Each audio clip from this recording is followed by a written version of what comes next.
Bonjour à tous, bienvenue dans cette nouvelle émission du Journal débridé. Aujourd'hui, nous sommes dans un nouveau quartier de Jing'an. Sans plus tarder, on parle tout de suite des actus.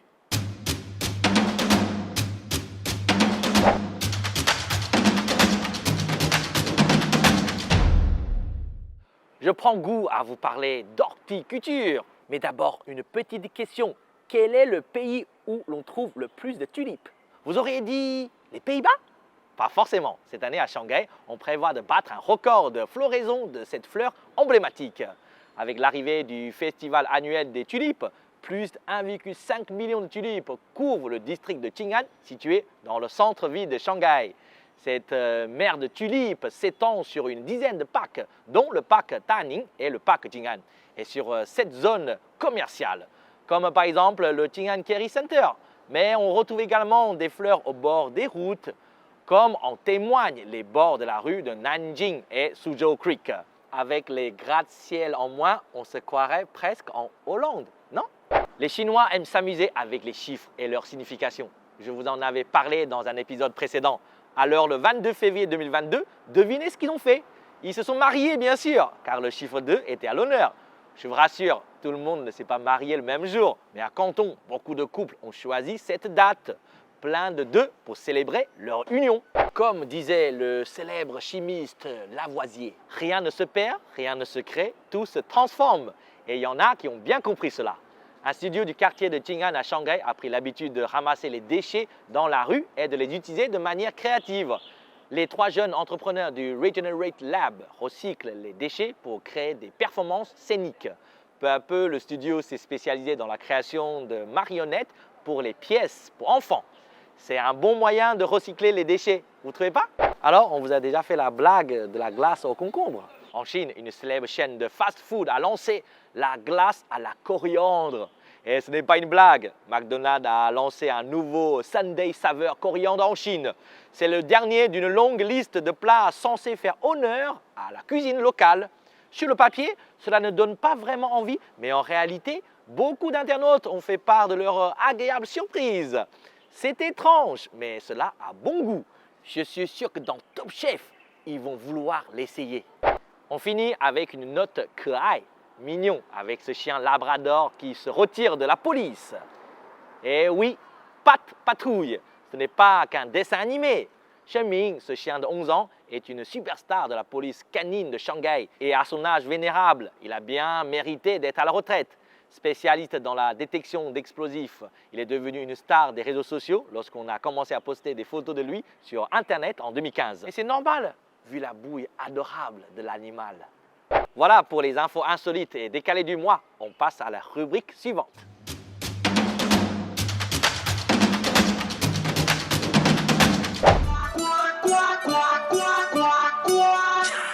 Je suis sûr que vous avez tous déjà vu des vidéos détonnées ou des vidéos remixées avec des sons drôles. En Chine, les jeunes appellent ce type de vidéo « Guichu ». Aujourd'hui, dans Zoom sur le net, je vous explique cet engouement de la jeunesse chinoise pour détonner des vidéos. Les vidéos Guichu sont ni plus ni moins que des détournements humoristiques de vidéos existantes qui rencontrent un fort succès en Chine. Surtout au sein de la communauté et des fans ACG, Anime, Comics and Games, c'est-à-dire manga, dessins animés et jeux. En 2016, la communauté ACG en Chine comptait déjà plus de 300 millions de jeunes. C'est pour dire que c'est tout un marché pour les plateformes telles que Bilibili. Afin de les fidéliser, Bilibili a développé une section consacrée uniquement pour les vidéos Guichu. De plus, Bilibili encourage la création de ce type de vidéos. En effet, il existe également des tutos et des compétitions. Après avoir soumis leur création, ces éditeurs de contenu sont récompensés via un nombre de vues important pour une visibilité de premier plan. D'ailleurs, certaines vidéos peuvent atteindre des millions de vues. Voici un exemple. Il y a 2 mois, l'équipe de football chinoise a perdu contre le Vietnam, ce qui a provoqué l'indignation des réseaux sociaux. La vidéo de référence est une interview de 2013 de l'ancien capitaine de l'équipe, Fan Zhiyi. Dans cette vidéo, il critiquait la gestion de l'équipe et prédisait que la Chine allait perdre un jour contre le Vietnam. La compétition de vidéos détournées est lancée. Certains truquent les mots de Fanji, d'autres y rajoutent des airs de chansons populaires.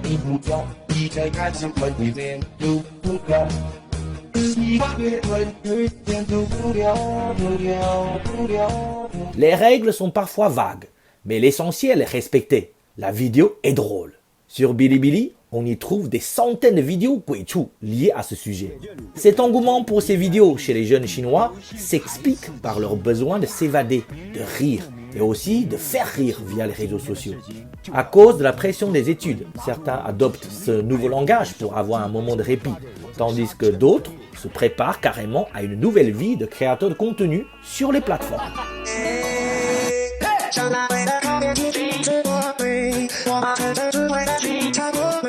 En tout cas, si c'est pour rire, il n'y a rien de mal dans tout ça. Personnellement, je suis adepte aux vidéos Guichu. Et vous?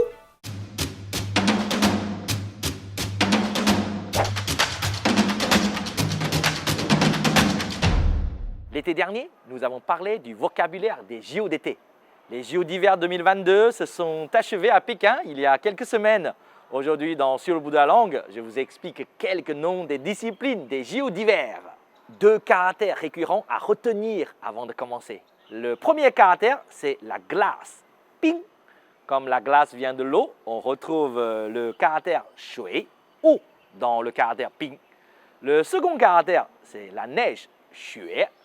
Comme la neige vient de la pluie, on retrouve le caractère yu, pluie, dans le caractère xue.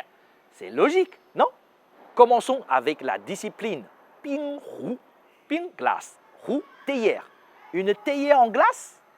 Avez-vous trouvé la réponse? Eh oui, c'est le curling. Vous, les Français, vous avez encore emprunté le mot en anglais. Curl en anglais signifie boucle. Donc le nom en anglais met l'accent sur le mouvement de ce sport, tandis que le curling en chinois montre de manière vivante la forme de la pierre en granit, qui ressemble à une théière. La perception est différente, mais on parle quand même de la même chose. On continue avec ping qiu, qiu, balle ou ballon. Souvenez-vous de tous les sports avec le mot qiu. Une balle sur glace, c'est facile à deviner, non? Yes, le hockey. Pas le hockey de Jacouille dans Les Visiteurs, mais le hockey sur glace. Intéressons-nous maintenant au mot huaping, hua, glisser. Huaping, glisser sur la glace. C'est le patinage. Ensuite, su tu, c'est la vitesse. Su tu huaping, c'est le patinage de vitesse. Là, on est sur la même longueur d'onde. À propos, avec 14 épreuves au total, le patinage de vitesse est le sport le plus important en termes d'épreuves des JO de Pékin.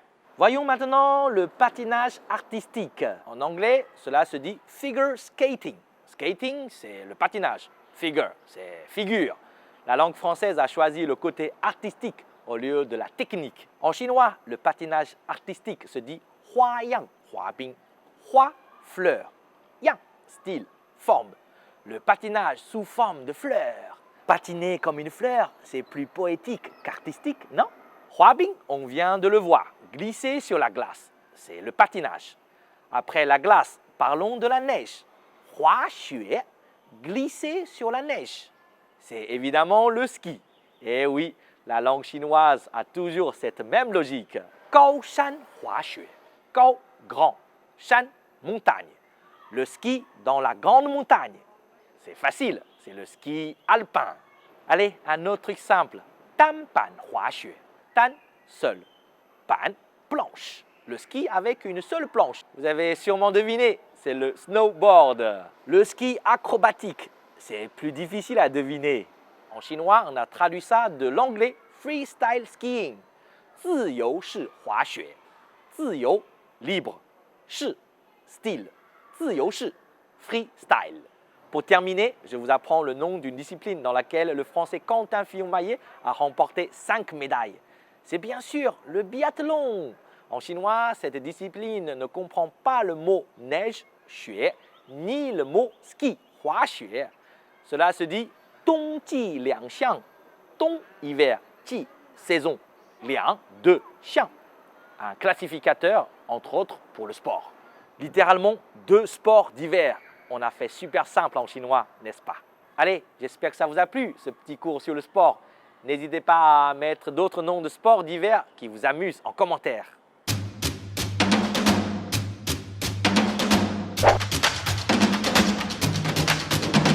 Salut Wang Hey, salut Lisson. comment ça va? Ça va et toi? Super bien. Ouais, bienvenue dans notre boutique.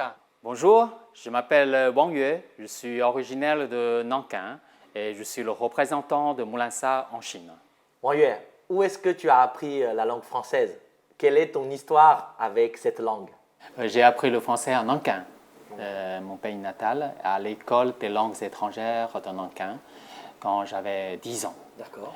Et j'ai commencé si tôt et puis en fait, cette langue n'était pas facile pour moi. La grammaire, la conjugaison étaient vraiment compliquées à mon âge. J'ai souvent posé la question à mon professeur de français, pourquoi une bicyclette n'est pas une bicyclette? Et mon professeur m'a toujours répondu, la langue, c'est la langue. C'est le mois de la francophonie.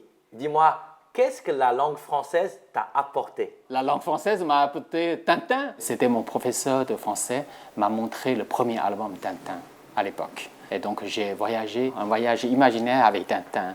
Donc j'ai suivi ses traces, Égypte, États-Unis, Indonésie, l'Angleterre. C'était vraiment une fenêtre pour moi à l'époque. Grâce à la langue française qui m'a amené tout ça, les découvertes. Lorsque tu es allé en Belgique pour la première fois, quelles étaient tes premières impressions de ce pays? C'est grâce à Tintin que j'ai découvert la Belgique.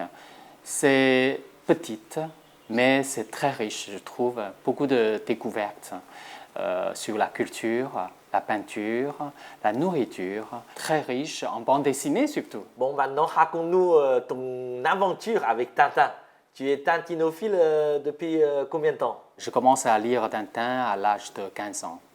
Et après, quand je commence à travailler, je savais qu'en Belgique, à Bruxelles, il existe une boutique Tintin. Et donc, pendant mes déplacements professionnels en France, je prends ma valise et j'ai pris le train pour aller à Bruxelles. Et j'ai trouvé plein de choses dans cette boutique Tintin. Et c'est là-bas que j'ai rencontré la fille de M. Zhang. Comme tu le sais, c'était le modèle de Zhang dans le Lotus Bleu, l'ami chinois de Tintin. Et sa fille, Madame Fifi Zhang, elle était directrice de notre boutique Tintin à Bruxelles. Et donc, je l'ai rencontrée plusieurs fois et puis je lui ai expliqué, j'ai plein de passion sur les aventures de Tintin. J'ai lu les albums quand j'étais très petit et j'aimerais bien aussi ouvrir une boutique Tintin en Chine. Et elle m'a beaucoup encouragé. Elle m'a présenté la direction de Moulinsa. Puis j'ai parlé avec le directeur et je commence à travailler pour Tintin en 2006 en tant que représentant de cette société en Chine. J'ai implanté cette première boutique Tintin en Chine, à Shanghai, dans le pays du Lotus Bleu, où Tintin avait fait ses voyages. Parmi tous les albums, quel est ton album préféré et pourquoi? Pour moi, c'était le bijou de la Castafiore. Et puis, cet album, parce que quand j'étais petit, j'adore les romans policiers. Et cet album, pour moi, c'était comme une bande dessinée policière.